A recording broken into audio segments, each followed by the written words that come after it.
Thank you. Thanks a lot. Thank you, Mr. Speaker.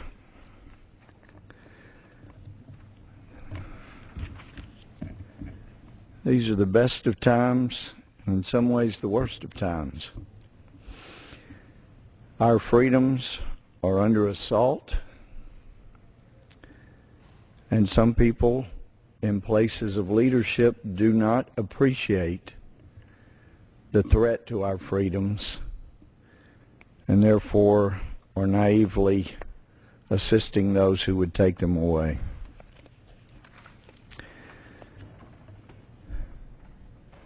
We know that in recent days in Afghanistan, we had some soldiers who were given the responsibility to burn Korans, which were being used by prisoners to write messages of an incendiary nature to other prisoners. Well, it's my understanding of Sharia law that to write in such a Quran could be considered a desecration. Yet there's been no protest, no outrage over prisoners using the Quran to pass inflammatory messages to other prisoners. And we've also seen the death of Americans as a result. 2 officers, along with others, have been killed and injured. Our Commander-in-Chief has seen fit to apologize to those who house the killers of our 2 American officers.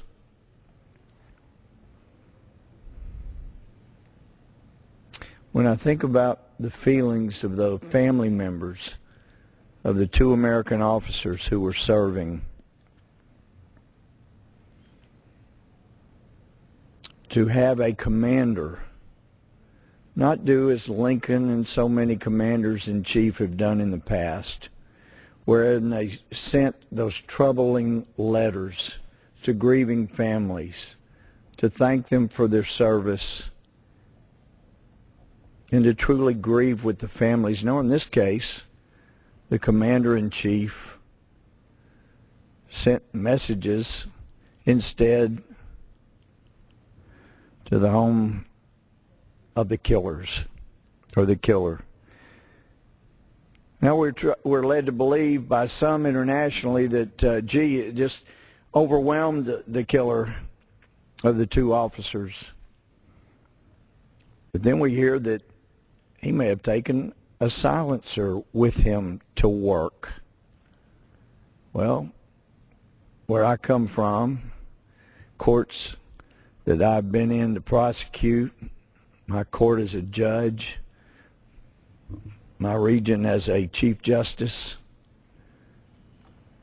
that would be considered evidence of premeditation, of first-degree murder. And yet we apologize to those who think like the murderer.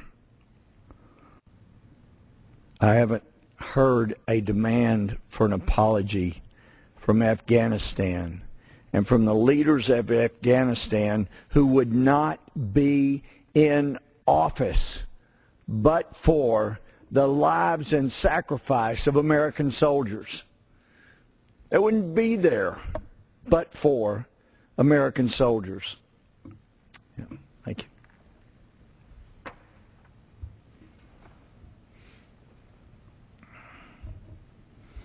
Yet no apology from Afghanistan. So I think we have to look a little deeper what is really going on here.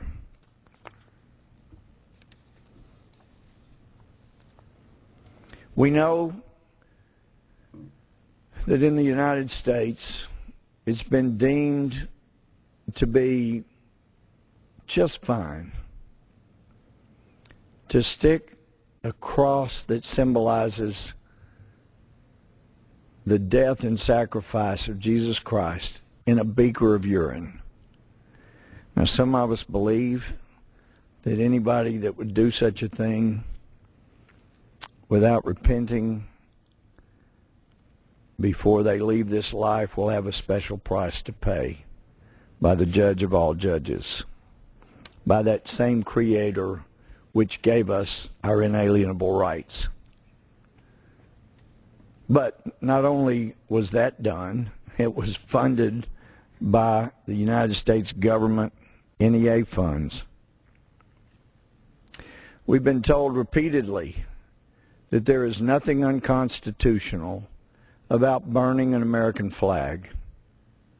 That flag for which so many millions of Americans given the last full measure of devotion.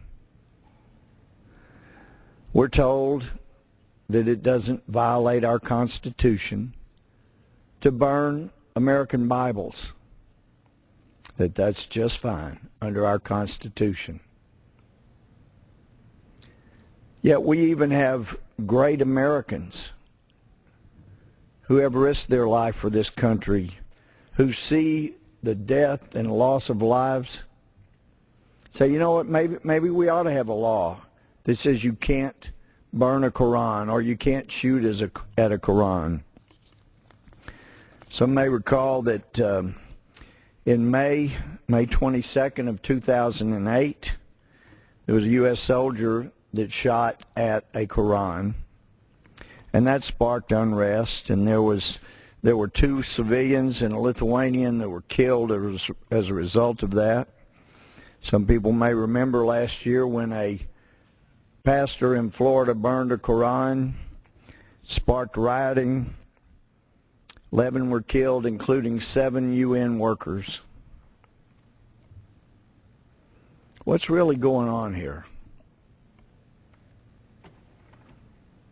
Well, I think it's important to look back to the Organization of Islamic, what used to be Islamic Conference, now has been changed to Islamic Cooperation. And we can find some things. I've got a chart here to show.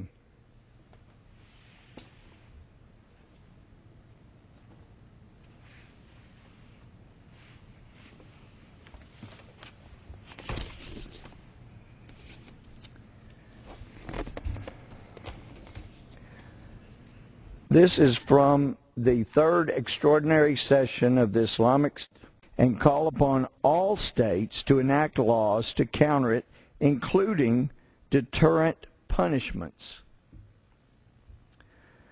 That's right. This is in compliance with the 10-year plan from 2005 to subjugate American Amendment rights under our Constitution to Sharia law. It's not a terribly complicated effort, but it is brutal. It's cost so many lives, all in an effort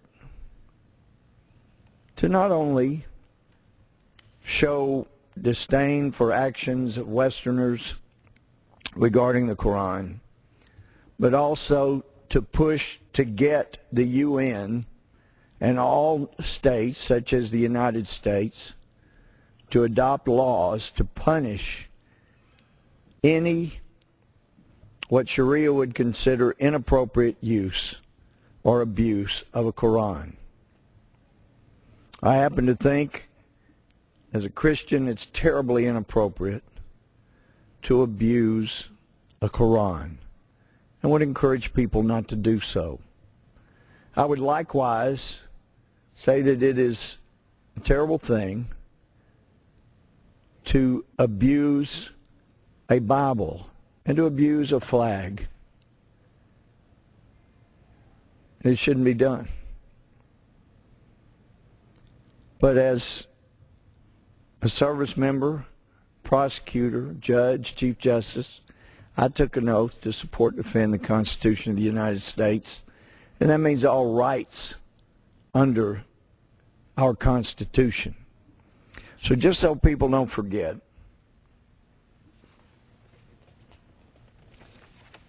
I think it is appropriate to remember what's in the First Amendment. Congress shall make no law respecting an establishment of religion or free exercise thereof, or abridging the freedom of speech or the press, or the right of the people peaceably or to peaceable assemble, and to petition the government for redress of grievances. That's all right. Just sit back. We're supposed to have the right to freedom of speech.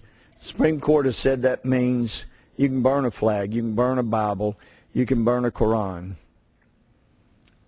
But there is a movement in all 57 states, that's right, 57 states of the OIC, to get the UN and all countries to subjugate their freedoms to Sharia law. So that, sure, it's okay to burn a Bible, burn a flag, that's fine, but not a Quran. It's wrong to do so, but it's not illegal.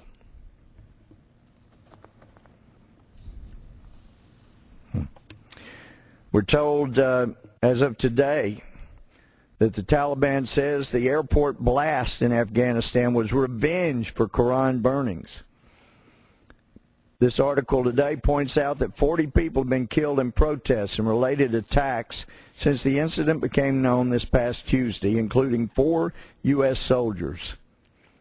NATO, France, Britain, and the U.S. have pulled their advisors from Afghan ministries out of concern that the anti-foreigner anger might erupt again.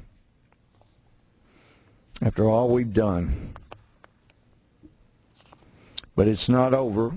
These people feel they still must subjugate First Amendment rights to Sharia law. First Amendment should be pretty clear. And it should be noted that until the 1950s, when Lyndon Johnson basically got tired of churches yapping at him over what they deemed moral issues, he shut them up by having an additional provision added to the tax laws that basically forbade any church or such organization from getting involved in politics. My children were surprised, based on what they've been taught in public school, that for most of this country's history, churches were the bedrock. Churches were involved in every great movement that occurred, both in the Revolution,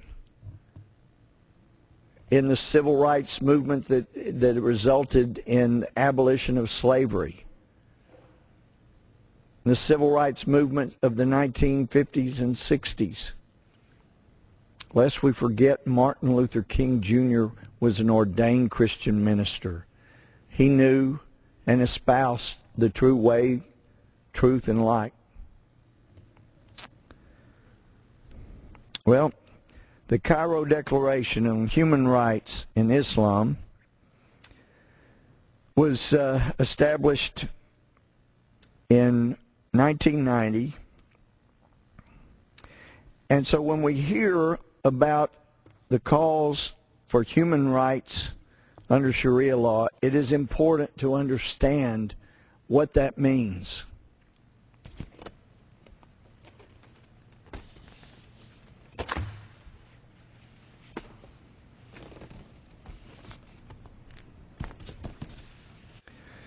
This is from the Cairo Declaration on Human Rights in Islam from August of 1990.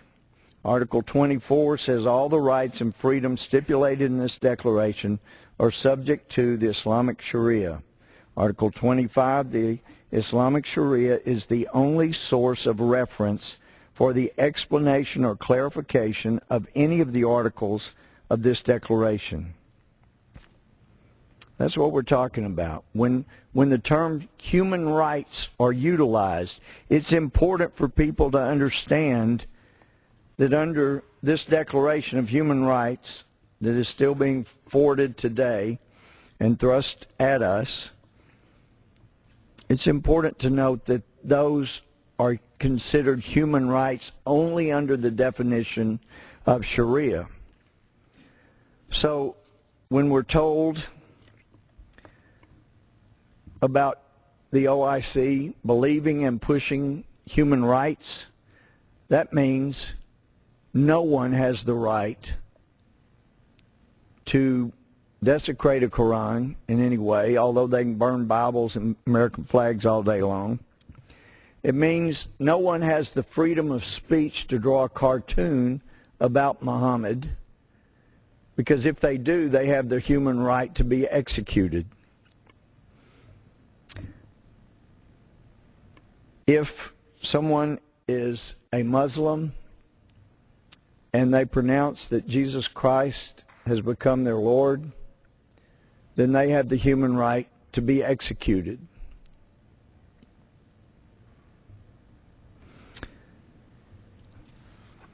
If someone is a woman testifying under the laws of Sharia, she has the right to have her testimony only count as half of that of a man.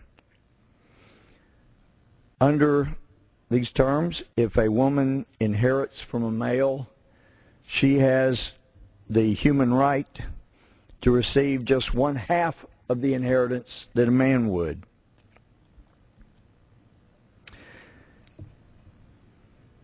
Under Sharia, as to those women on whose part you fear disloyalty and ill conduct, admonish them first, next refuse to share their beds, and last beat them. So if a husband is displeased with his wife, the woman has the human right to be beaten. This goes on and on. I'm surprised that the women's rights movement have not been more assertive in pointing out the inequalities that occur in countries that espouse Sharia and the threat that it poses to women's rights all over the world and in America. Under Sharia, to bring a claim of rape, a Muslim woman must present 4 male Muslim witnesses in good standing. Islam places in good standing. Islam places the burden of avoiding illicit sexual encounters entirely on the woman. In effect, under Sharia, women who bring a claim of rape without being able to produce 4 male Muslim witnesses, they're admitting to having had illicit sex. If she or the man is married, this amounts to an admission of adultery, and she should be punished. Some believe stoned to death, at a minimum flogged, if she is raped and can't produce 4 men of Muslim good standing on her behalf. She has the human right to be flogged, or in some eyes, to be stoned to death. There are those who are saying we should get out of Afghanistan now. Actually, we could have done that a long time ago if a different course had been pursued. It is not inappropriate to note that in so many circumstances, the enemy of our enemy should be considered our friend. I've met, along with Dana Rohrabacher, Steve King, we met twice with Northern Alliance leaders, and although these brave leaders and their soldiers, their horse soldiers, did what some intelligence and special ops individuals have indicated, is perform acts of heroism and gallantry such as they'd never seen before on their behalf and on behalf of America. The Taliban was initially defeated, people forget, when we had initially less than 200, at no point more than 1,500 American special ops and intelligence just embedded with the Northern Alliance, assisting them as the enemy of the Taliban. Our friends, the Northern Alliance, they're Muslim. There are Muslims. But they did not want the intolerance of the Taliban and were willing to pay any price, just as the founders were, to prevent having the Taliban take them over, and as they had done before, burn films, burn books, burn art, dictate to the women, prevent their freedoms. The Northern Alliance helped us by basically being the people that defeated the Taliban. We provided them the arms to do it. We provided them the aerial support, and they did it. We disarmed them, told them they had nothing to worry about. We added over 100,000 troops and became occupiers. We tried the nation build. We gave them a constitution that provides for Sharia law. Where is the apology to Afghan Christians for us getting them a constitution that does not permit public churches? The last Christian church in Afghanistan has closed. At last account I'd seen, there was one acknowledged Jewish person living in Afghanistan. Now there's intolerance. We have a $12.5 billion government in Afghanistan. That's their budget. And they provide about $1.5 billion of their own. You know what happens to that government when we pull out? That's why the Taliban is telling people, even on Afghan television, we're going to be in charge as soon as the U.S. pulls out. There are ways to deal with this issue, and if you just look at the map, you get a good idea what we're talking about. During a recent trip to Afghanistan and meeting with Baluch people. See, let's first look at the map itself.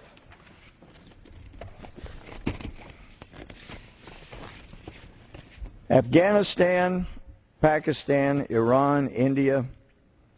Now, before 1948, this area in here was Baluchistan. 1948, the arbitrary lines that were drawn put Baluchistan in with Pakistan. This used to be a Baluch area.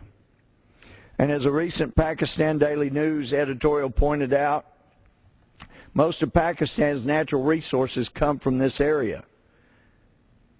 As people have advised us in Afghanistan, when I was over there recently, the Taliban are being supported by supplies, arms. They're getting their support from southern Pakistan into southern Afghanistan. They're coming through the Baluch area. The Baluch don't want that. They're Muslim. They're our friends. They want to be our friends. They would be wonderful friends. They have been terrorized by the Pakistani government for decades, and we've stood by and didn't seem to care. The world has. Well, perhaps it is time to recognize an independent Baluchistan where we'd have a friend who would not keep supplying the enemy of America. Those people that helped train and prepare for 9/11 to kill as many thousands of Americans as they could, want to leave Afghanistan in the hands of the Taliban and all the American life and treasure be for nothing. But there is an easy answer. We leave, but we empower the enemy of our enemy, the Northern Alliance and the Baluch people. Let them take care of their own area. Let them prevent the Taliban from taking over. Let them prevent Pakistan from becoming such a focused enemy as they have, unabated. Let them worry. India wants to be our friend.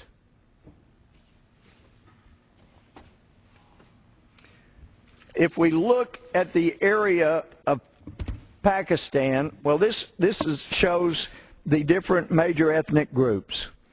Pink here is the Baluch people.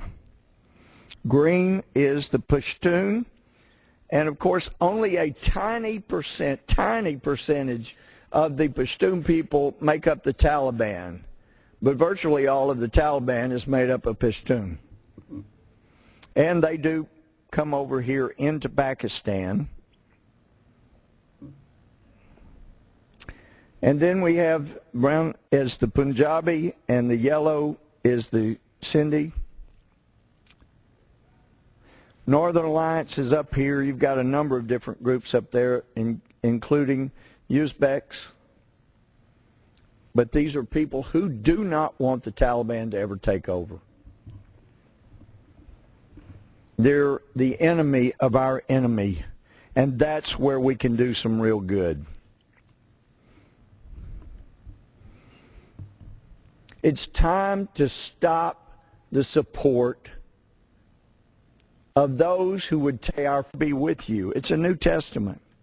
And inside the front cover it says, "As Commander-in-Chief, I take pleasure in commending the reading of the Bible to all who serve in the armed forces of the United States. Throughout the centuries, men of many faiths and diverse origins have found in the sacred book words of wisdom, counsel, and inspiration. It is a fountain of strength and now, as always, an aid in attaining the highest aspirations of the human soul." Signed by President Franklin D. Roosevelt. That wasn't signed by President Obama. It was signed by Franklin Roosevelt. And it was given to our soldiers. Well, Mr. Speaker, in conclusion, let me just say, if the President takes more action to demean the American rights and eliminate our own rights, then it's time for the President to apologize, not to Afghanistan, but to the American people. And with that, I yield back. Gentleman yields back. The chair would entertain a motion to adjourn. This time I would move that we do now hereby adjourn.